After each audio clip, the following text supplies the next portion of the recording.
नमस्कार दोस्तों, मैं विनीत आप सभी का स्वागत करता हूं आपके अपने YouTube channel basic to deep science में।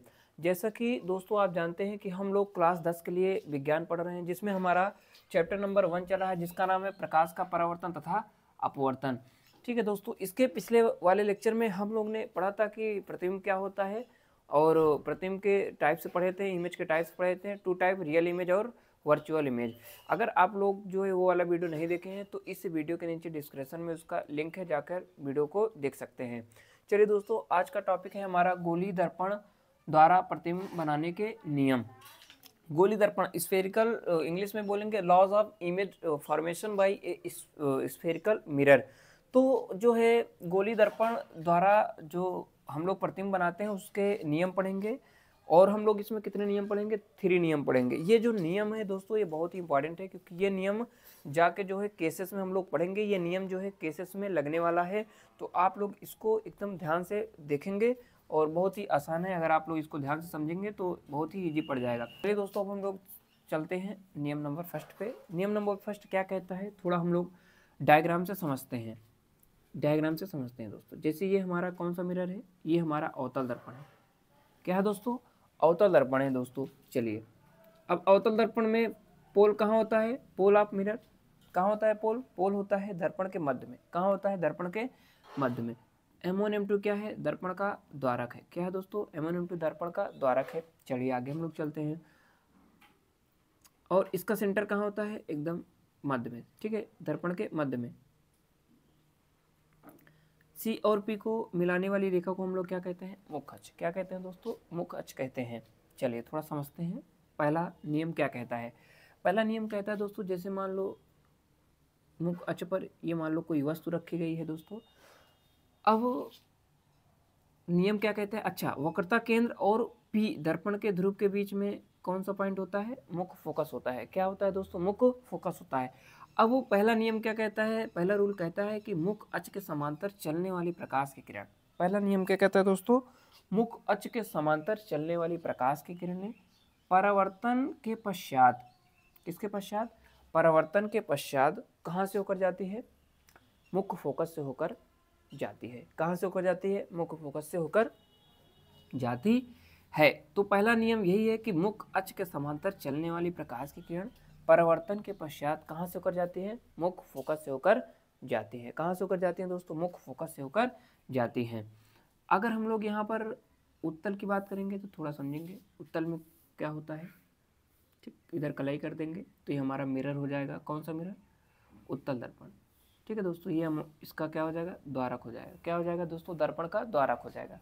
चलिए, अब दर्पण का ध्रुव कहाँ होगा दोस्तों? यहाँ दर्पण का ध्रुव होता है। सेंटर इधर होगा दोस्तों। इसका सेंटर किधर होगा? इधर। अब सेंटर और पी के, अच्छा, पी और सी को मिलाने वाली रेखा को हम लोग क्या कहते हैं दोस्तों? मुख्य अक्ष। क्या कहते हैं दोस्तों? मुख्य अक्ष। पी और सी के बीच में क्या होता है दोस्तों? मुख्य फोकस। क्या होता है? मुख्य फोकस होता है। चलिए, अगर मान लो ये वस्तु रखी है दोस्तों, अब यहाँ से प्रकाश किरण चलेगा दोस्तों, तो ये प्रकाश किरण किसके समांतर है? मुख्य अक्ष के। मुख्य अक्ष ये है दोस्तों, ये क्या है? मुख्य अक्ष है। तो ये प्रकाश किरण किसके समांतर है? मुख्य अक्ष के समांतर है। तो जब प्रकाश की किरण मुख्य अक्ष के समांतर चलती है तो रिफ्लेक्शन के पश्चात इसको ऐसे जाना चाहिए था, लेकिन ये कहाँ मिलेगा जाके? मुख्य फोकस। कहाँ पर मिलेगा? तो हम लोग ये कह सकते हैं कि इसमें जो प्रकाश किरण है वो फोकस से आती हुई प्रतीत हो रही है। फोकस से आती हुई प्रतीत हो रही है दोस्तों।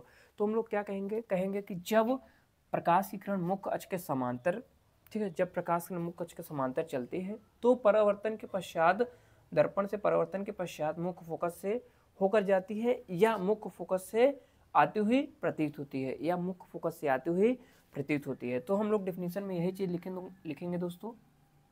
पहला नियम, तो यहाँ लिखेंगे नियम, नियम नंबर फर्स्ट।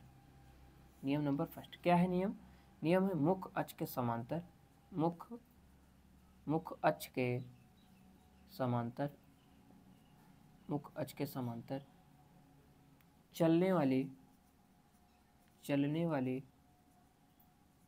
प्रकाश की किरण, चलने वाली प्रकाश की किरण, चलने वाली प्रकाश की किरण परावर्तन के पश्चात, परावर्तन के पश्चात, तो यहाँ लिखेंगे मुख्य अक्ष के समांतर चलने वाली प्रकाश की किरण परावर्तन के पश्चात कहाँ से होकर जाती है? मुख्य फोकस से। परावर्तन के पश्चात कहाँ से होकर जाती है? मुख्य फोकस से, या मुख्य फोकस से आती हुई प्रतीत होती है, या मुख्य फोकस से आती हुई प्रतीत होती है। तो इसी चीज को लिखेंगे, परावर्तन के पश्चात मुख्य फोकस से होकर जाती है, से मुख्य फोकस से होकर जाती है, या कहाँ? मुख्य फोकस या फोकस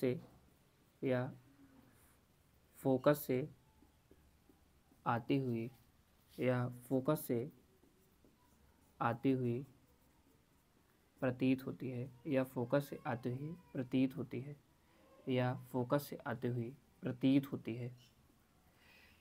तो दोस्तों हमारा नियम नंबर फर्स्ट क्या कहता है कि मुख्य अक्ष के समांतर चलने वाली प्रकाश की किरणें परावर्तन के पश्चात कहाँ से होकर जाती है? मुख्य फोकस से होकर जाती है, या मुख्य फोकस से आती हुई प्रतीत होती है। तो ये हमारा है पहला नियम, रूल नंबर फर्स्ट। अब आते हम लोग नियम नंबर सेकंड, और इसको हम लोग समझते हैं कि नियम नंबर सेकंड क्या कहता है। ठीक है दोस्तों। अच्छा, नियम नंबर सेकंड क्या कहता है? नियम नंबर सेकंड क्या कहता है दोस्तों? नियम नंबर सेकंड कहता है, थोड़ा हम लोग डायग्राम से समझते हैं। ठीक है, किससे समझते हैं दोस्तों? डायग्राम से।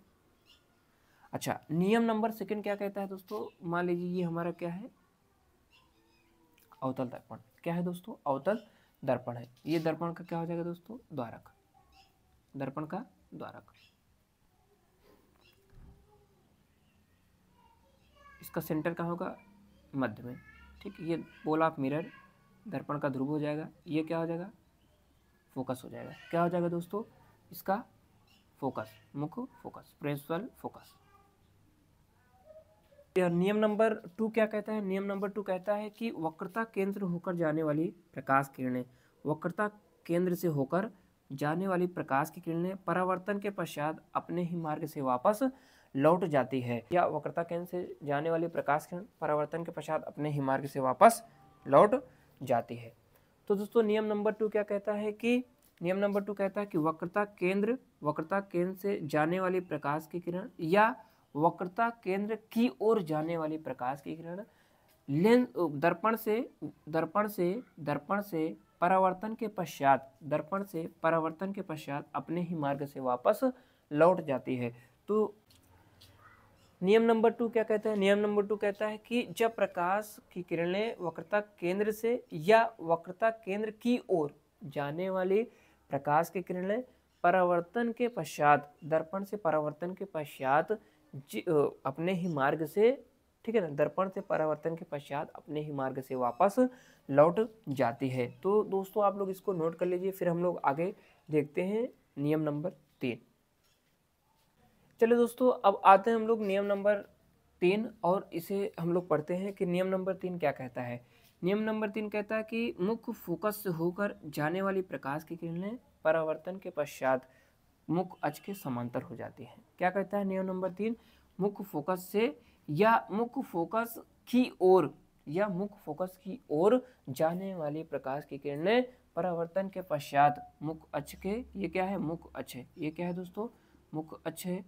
मुख्य अक्ष के समांतर हो जाती है, मुख्य अक्ष के समांतर हो जाती है। तो फिर से एक बार समझ लीजिए कि मुख्य अक्ष के समांतर चलने वाली या मुख्य फोकस की ओर जाने वाली प्रकाश किरणें परावर्तन के पश्चात मुख्य अक्ष के समांतर हो जाती हैं। तो यही चीज हम लोग लिखेंगे कि मुख्य फोकस से होकर या मुख्य फोकस से होकर या मुख्य फोकस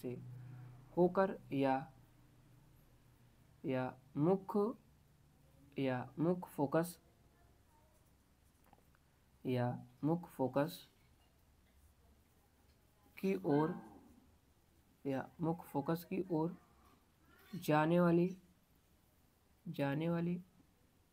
प्रकाश की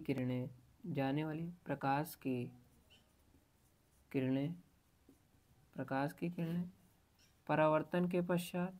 परावर्तन के पश्चात किसके समांतर हो जाती हैं दोस्तों? के पश्चात मुख्य अक्ष के समांतर हो जाती है। मुख्य अक्ष के समांतर हो जाती हैं। परावर्तन के पश्चात मुख्य अक्ष के